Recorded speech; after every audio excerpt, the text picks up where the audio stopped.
yari umugoroba rero wo kwibuka uyu mukobwa wazize urupfu rutunguranye rero mu minsi yashize.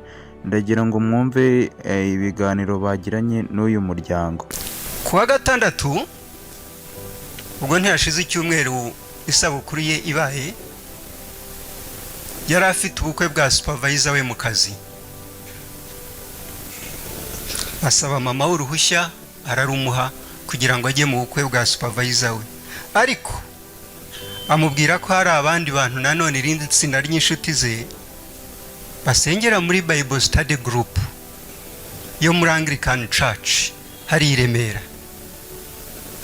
Iyo group nanjye ndayizi kuko umwana wanjye ari we se wabo, nzi yuko bayijyanamo buri gihe. N'icyo gihe kuri uwo wa gatandatu uwo mwana wanjye ari we se wabo yarambwiye ati Sherisa tugiye kujyana nawe Nyamirambo mu Marangi. Ubwo rero mbere yuko ajya muri bwa bukwe bwa supervisor we, abo bana bagenzi be bajyanye nawe nanone gufeta umunsi we. Hanyuma reception niyo yaje kujyamo nyuma avuye aho ngaho. Ubwo nitugeze ku wa gatandatu, ku cyumweru aribwo yitabye Imana. Nabwo yari yasabye uruhushya mama we, amubwira yuko agiye gusangira lunch n'irindi tsinda ry'inshuti ze, nabwo biziza isabukuru ye. Ni ukuvuga Sherisa yari amaze icyumweru cyose abagenzi be bamusohokana bizihiza isabukuru ye.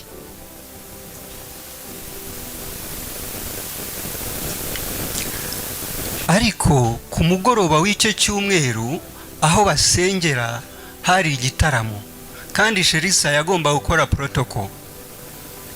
Aragenda ajya gusangira n'iryo tsinda, ariko akomeza kubabwira yuko afite gahunda yo kujya ku church.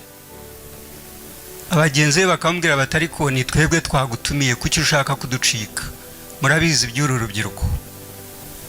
Kandi noneho bose uko bakomeje kutubwira batubwiraga ngo niwe wabahaga ibyishimo. Umuntu ugira ibyishimo ubundi navuga yuko agira akazi kenshi, ko arwana no gushimisha benshi, kandi nabo baba babikeneye.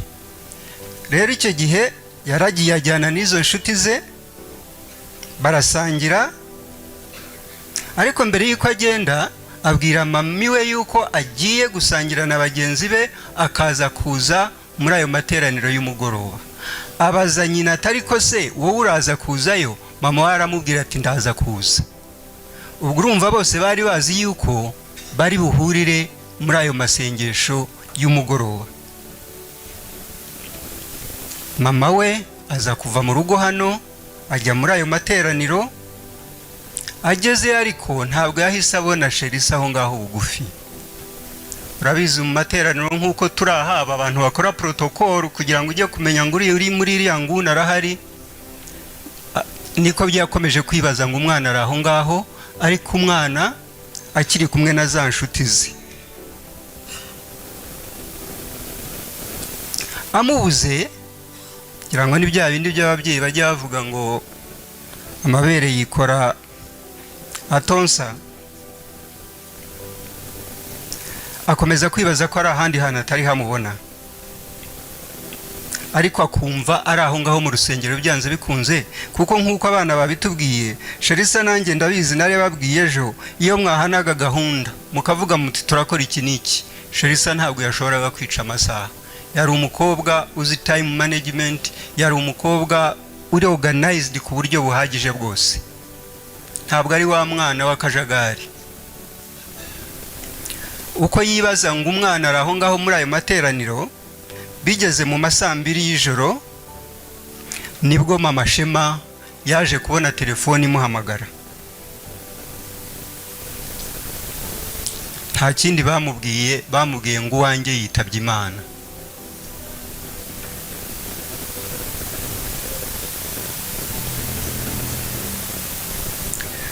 Kuri icyo kintu rero ndagira ngo nacyo ngitindeho.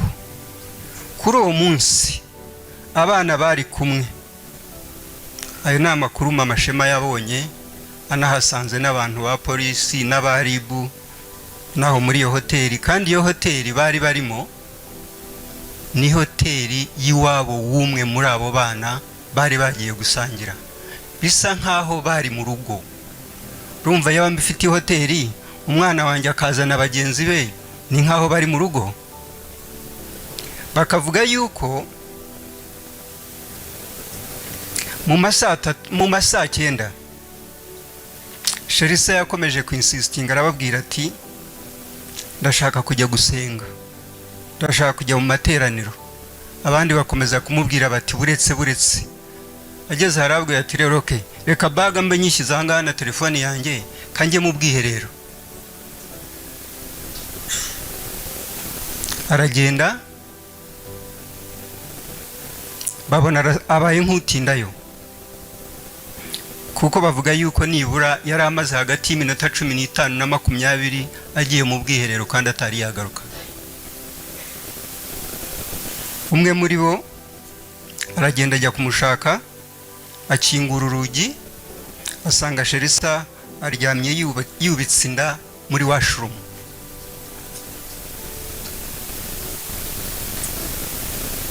Yatabaje abandi of course bari kumwe, banatabaza na management ya hotel, cyane yuko iyo hoteli yari iwabo bumwe muri abo bana.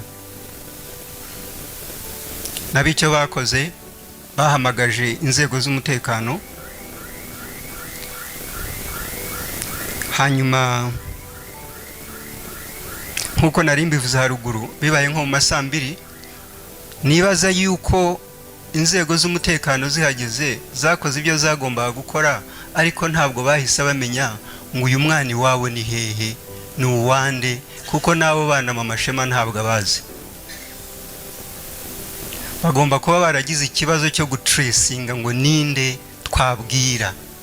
Ari nayo mpamvu nibaza yuko bamuhamagaye mu masaa 2 aribwo bamaze kubona telefoni ye, nabwo bakamuhamagara bamubaza uri mama w'uwanjye.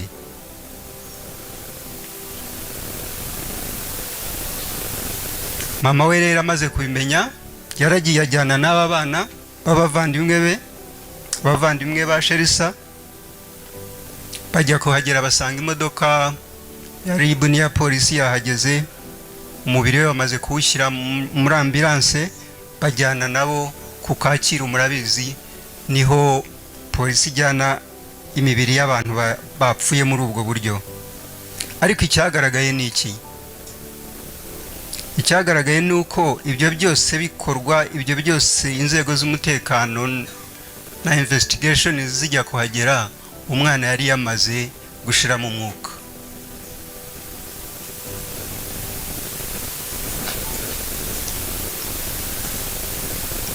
Ikintu rero nsorezaho kuri aka gace nababwiraga, inzego z'umutekano ziracyakora iperereza.